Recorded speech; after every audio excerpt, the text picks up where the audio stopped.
Проект «Мир без виз. Вокруг света» с Валерием Шаниным. Путешествие по Турции стало очередным этапом проекта «Мир без виз», в рамках которого Валерий Шанин путешествует только по безвизовым для россиян странам.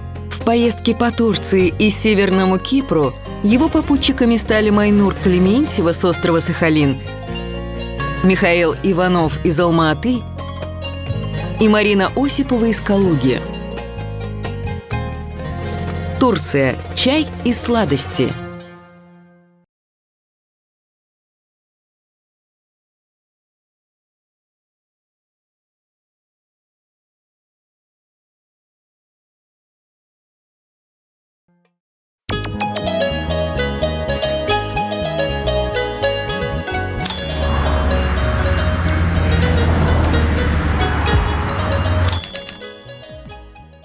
Нынешний турецкий Газиантеп изначально был армянским городом, и называли его просто Антеп.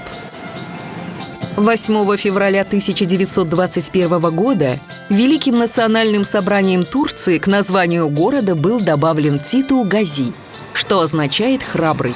Кто и когда построил первую крепость на таком выгодном со стратегической точки зрения месте, никто не знает. В VI веке византийцы достраивали уже имевшиеся к тому времени укрепления. В следующий раз за строительство укреплений серьезно взялись в 1481 году. Но самая радикальная реконструкция началась в 1557 году по приказу султана Сулеймана Великолепного. То немногое, что сейчас можно увидеть, относится именно к тому времени. Местное население испокон веков занималось ремеслами и торговлей. Во время геноцида 1915 года все армянское население депортировали в пустыню Дейр-эз-Зор на территории современной Сирии. А рынки остались, и торговля продолжается. Впрочем, о культуре и богатом историческом наследии здесь тоже не забывают. Владелица частного музея «Медуза» сама с гордостью показывает посетителям свои самые ценные экспонаты. В этом зале у нас представлены различные предметы.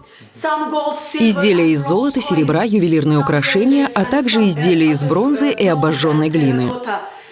Кроме этого зала в нашем музее есть еще 4. В них представлены экспонаты, относящиеся к римской эпохе, к мусульманскому периоду и к более древним периодам 9000-летней истории города. Обратите внимание на этот детский саркофаг и фигура на нем с другой стороны. Женщина, ребенок, женщина с ребенком и орел. Baby's birth and death is figurated in this side. And this is the little baby's tomb. This eagle and... А с другой стороны изображение льва. Как утверждают археологи, это символ Римской империи. When a person died, they ornament this dead person. Когда человек умирал, его хоронили в гробнице вместе с дорогими золотыми и серебряными украшениями.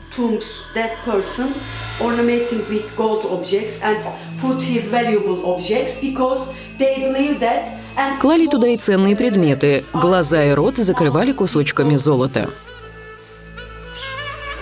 А здесь у нас детские игрушки, которыми играли царские дети. Они относятся ко времени хеттов примерно 4000 лет назад.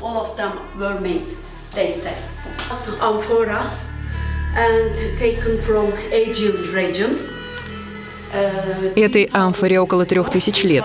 Она относится к временам финикийцев. Ее использовали для перевозки по морю вина.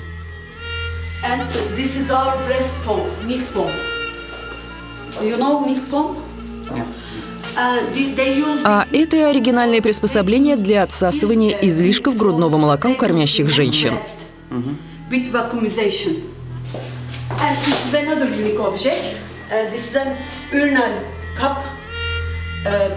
В этом шкафу выставлены утки. С их помощью в госпиталях обычно собирают мочу у лежачих больных.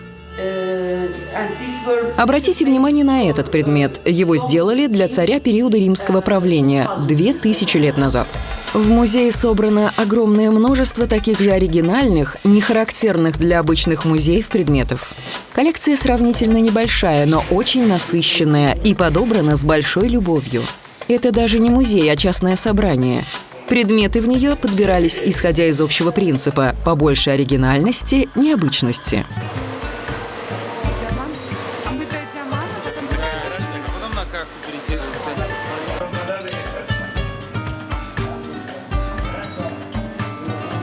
Гора Немрут-Даг высотой 2150 метров над уровнем моря не просто входит в число важнейших достопримечательностей Турции. Это духовный центр страны. На вершину ведет хорошо асфальтированная дорога. Общественный транспорт по ней не ходит.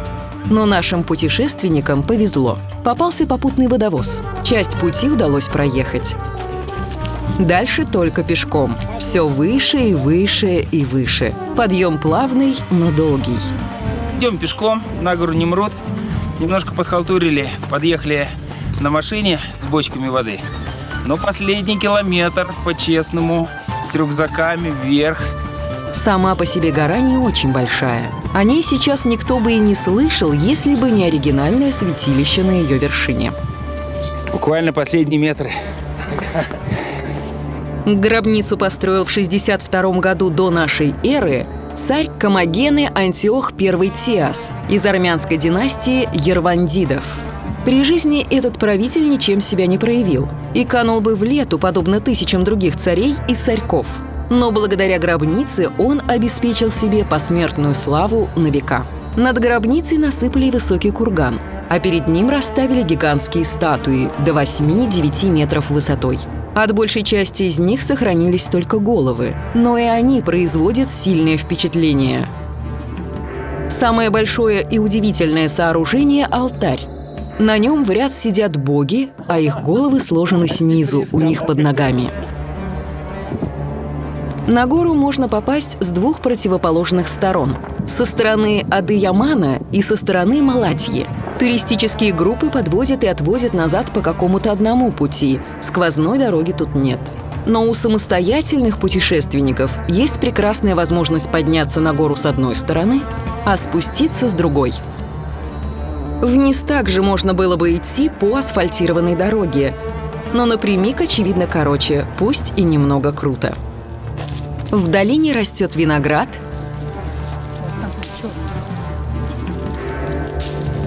в реке водится форель.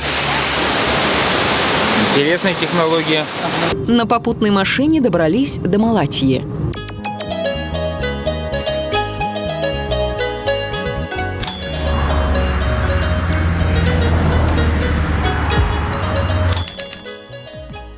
Сразу же сели на поезд в Кайсери. В Кайсере.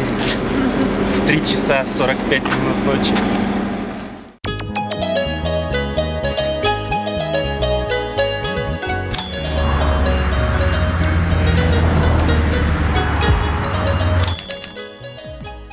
Железнодорожный вокзал находится недалеко от города, но путешественники здесь только проездом. Юргюп считается туристическим центром Каппадокии. Жилые пещеры и причудливые скальные образования можно увидеть прямо на территории города или в его самых ближних окрестностях. В ресторанах готовят блюда традиционной каппадокийской кухни, смесь турецких и греческих кулинарных традиций.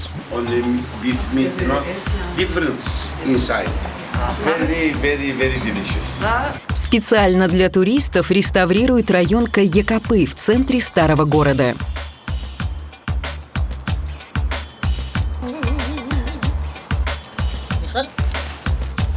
Камера там. Жизнь дороже, да? Еще больше старинных домов и жилых пещер сохранилось в деревне Гёреме. Здесь и гостиницы вырубают в скалах, а спать предлагают в пещерах без окон на каменных кроватях. Окрестности Гёреме заполнены причудливыми каменными образованиями. Ты не фотографируй, ты лови. Руки заняты, да? Не могу. А как дальше? Тут я... Отпускаешь ветки тут, и тут катишь. я доползла. Ой, не могу. Вот это да. Миллионы лет назад в результате извержения вулкана Эрджияс вся Каппадокия была засыпана пеплом. Мягкий вулканический туф с годами постепенно выветривается. Так возникают отдельно стоящие гигантские конусы. Во многих из них в IX-XI веках создали церкви. Сняли? Сняли. Супер. Пейзаж выглядит странно и на первый взгляд кажется безжизненным. Но почва во оврагах и долинах плодородная, солнца много. Нужно только поливать, и урожай обеспечен. Такая. Ну да, в принципе. Кисло-сладкая.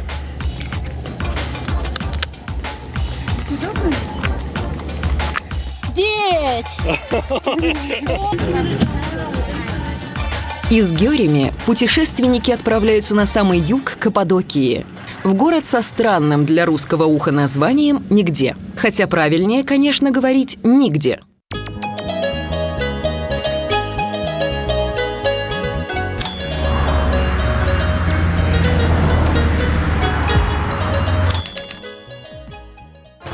Монастырь Гюмюшлер относится к числу самых крупных и оригинальных пещерных обителей. Монастырский двор целиком вырубили в скале. Из него во все стороны прорыли пещеры. В них создали церкви и монашеские кельи. Кроме 2 верхних этажей в монастыре есть и 2 подземных. Для монахов, предпочитающих удалиться от мирской суеты и молиться в полной темноте и уединении.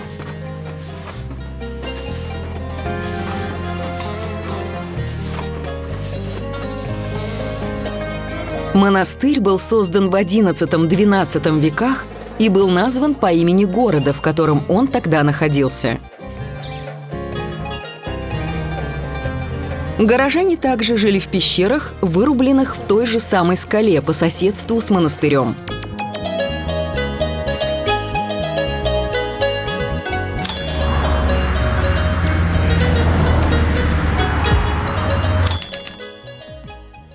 Ночным автобусом путешественники уехали из Каппадокии на берег Средиземного моря.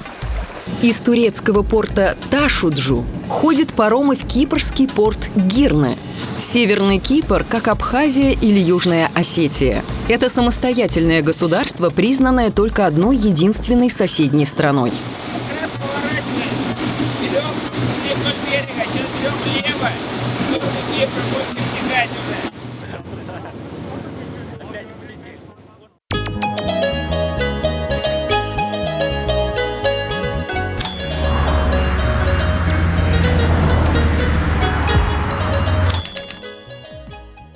Папа turkish, mama русский. Мама, молодец, по-русски говоришь. I am mix. Спасибо. Во второй половине октября на Кипре местные жители уже не купаются, холодно. Воздух даже в середине дня не прогревается больше, чем до 32-35 градусов. А вода в море уже остыла, никак не больше 26-28 градусов. Пляжи пустуют. Сюда приходят только жители стран Северной Европы, которых местные считают моржами.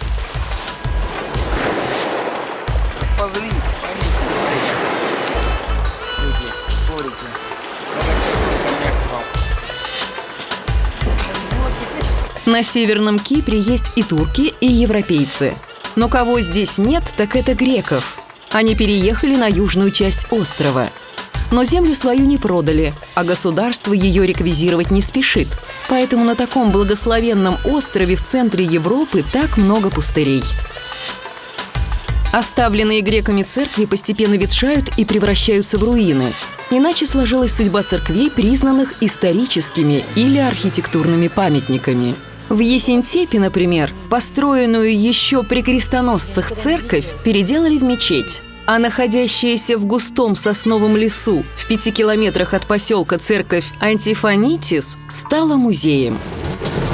Иностранцы жарили, и нас посадили. Идти можно было бы, но очень жарко. Церковь Антифонитис находилась на территории основанного в XII веке греческого православного монастыря. Ее название можно перевести как «открывающийся». Это один из эпитетов Христа. Церковь увешана фресками XII-XV веков. Пока монастырь стоял бесхозным, мародеры срезали их со стен и продавали на черном рынке антиквариата. Позднее часть украденных фресок удалось вернуть, а монастырь превратили в музей и стали тщательно охранять.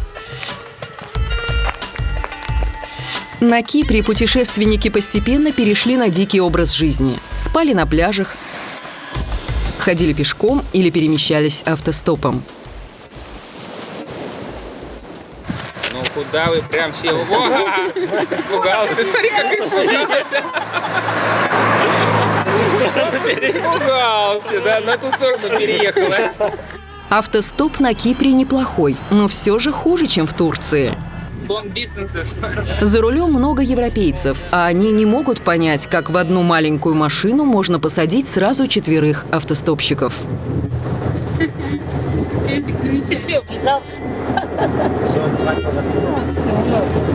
Иногда приходилось делиться на пары. Дорога здесь одна, она проходит вдоль берега моря. На ней трудно разминуться. Вот так вот едем автостопом. Поделились на 2 пары. Первая пара уже впереди, вот мы догоняем в меру сил, способностей.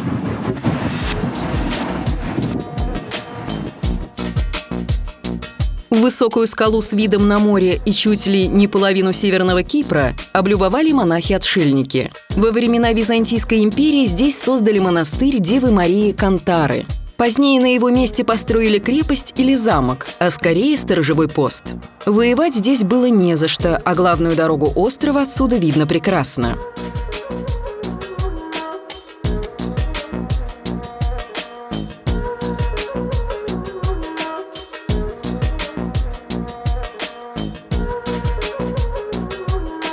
На северном побережье много пустынных пляжей, как правило, по соседству с заброшенными греческими церквями.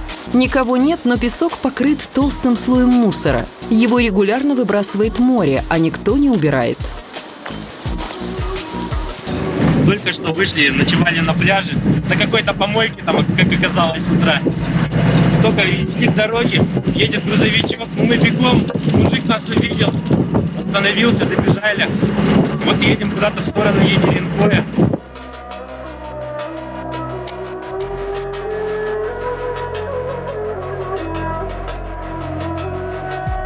Дипкарпос – административный центр, а по сути единственный населенный пункт полуострова Карпос, занимающего северо-восточную оконечность Северного Кипра. Всего в 3 километрах от города сохранились руины церкви монастыря Святого Филона. Церковь разрушили в 802 году арабы. Тогда же был стерт с лица земли город Карпасия. Его перенесли на новое место и возродили под новым названием – Дипкарпос.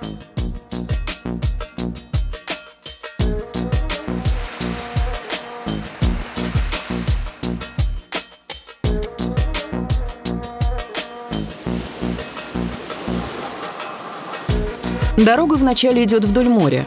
Так идем по глухой дороге на востоке Северного Кипра. А затем она сворачивает в сторону, и идти приходится по заваленному камнями берегу.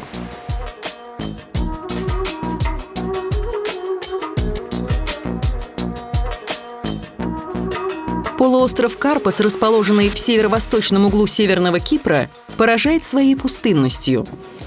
Первооткрыватели полуострова Карпос. Первопроходимцы. Без слова первого, да? Просто проходимцы.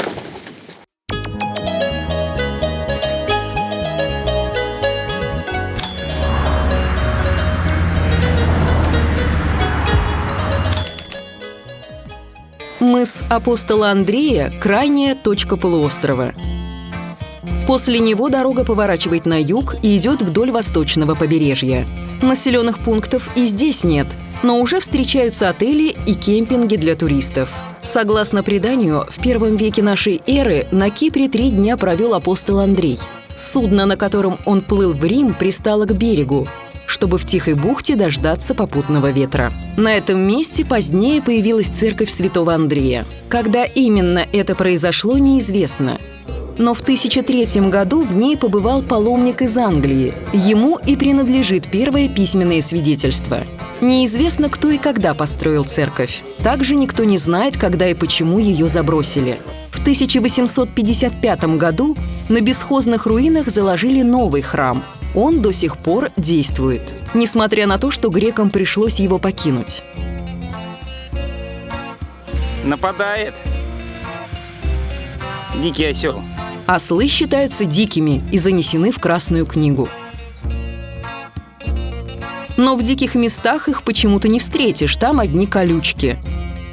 А на дороге можно выклинчить у туристов что-нибудь вкусненькое.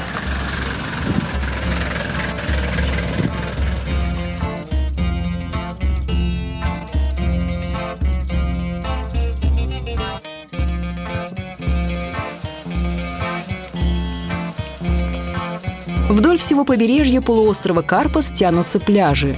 Один лучше другого. На песке спать мягче, чем на камнях, но утром его приходится долго вытряхивать. Золотой пляж – самый популярный пляж полуострова и самый широкий. Тут и в сезон-то мало народу. Туристы попадают сюда только по пути к церкви апостола Андрея или обратно. А в конце октября вообще никого нет.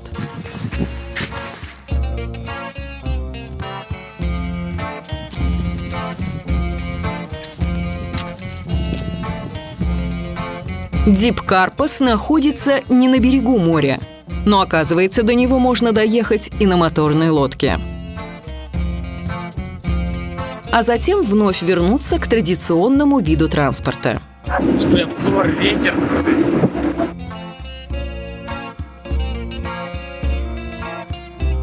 Саламис был основан в XI веке до нашей эры. А примерно в VIII веке, опять же до нашей эры, стал столицей Кипра. На протяжении почти 15 веков это был самый крупный и могучий кипрский город. Несколько раз город разрушали землетрясения. Горожане тщательно восстанавливали здания. Но после нападения арабов в 648 году, когда город также был сильно разрушен, жители предпочли перебраться под защиту лучше укрепленной Фомагусты. И вот уже почти 7 веков здесь никто не живет. Как и в любом типичном римском городе, в Саламисе были амфитеатр, бани, гимнасиум, храмы, включая и величественный храм Зевса, от которого остались лишь отдельные камни. Лучше всего до наших дней сохранилась окруженная колоннами агора и амфитеатр. Между огороженными колючей проволокой руинами Саламиса и морем только узкая полоска песка. Место тихое и спокойное.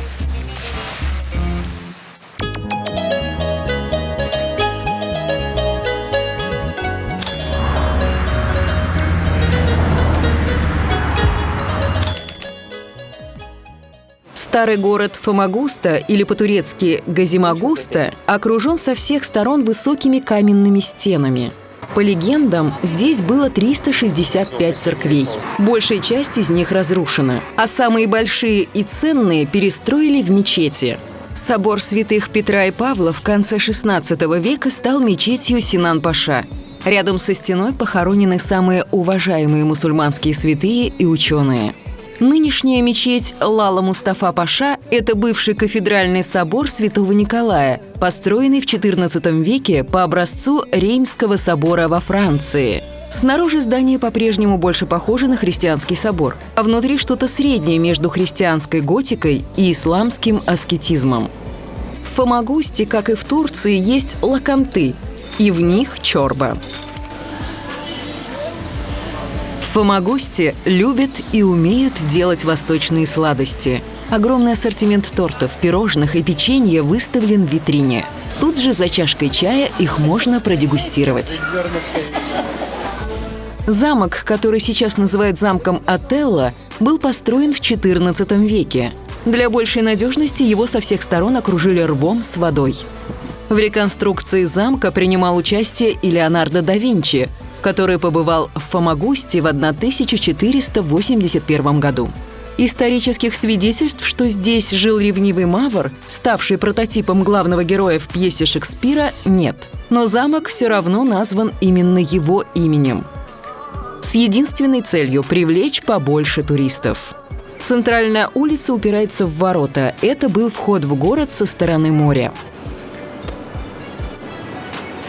Фомагуста окружена 3-километровой стеной, укрепленной 15 мощными башнями.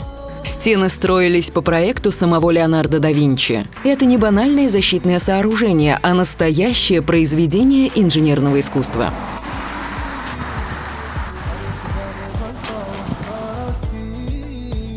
Завершив круг по Северному Кипру, путешественники двинулись в Герне. Мы спали неформально в военной зоне.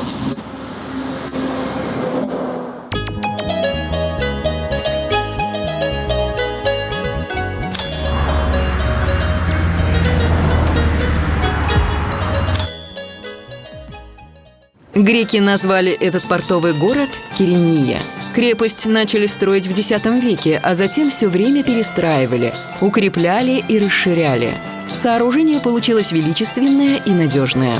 Пугает одним своим видом. Никто ни разу на ее штурм не решился. В 1570 году гарнизон сдался туркам без боя. На территории крепости есть несколько оригинальных музеев. В музее кораблекрушений выставлены предметы, найденные на затонувших судах. И остов торгового судна времен Александра Македонского. В Лузиньянской башне воссоздали внутренний антураж рыцарского замка. Кирения – самый крупный портовый город Северного Кипра. Современные паромы прибывают в новый порт. В старый заходят только яхты и прогулочные суда. А пристань застроена отелями и ресторанами для туристов. Назад на континент путешественники также возвращались на пароме. День выдался солнечный, но ветреный. Всем на паром, в шторм кататься.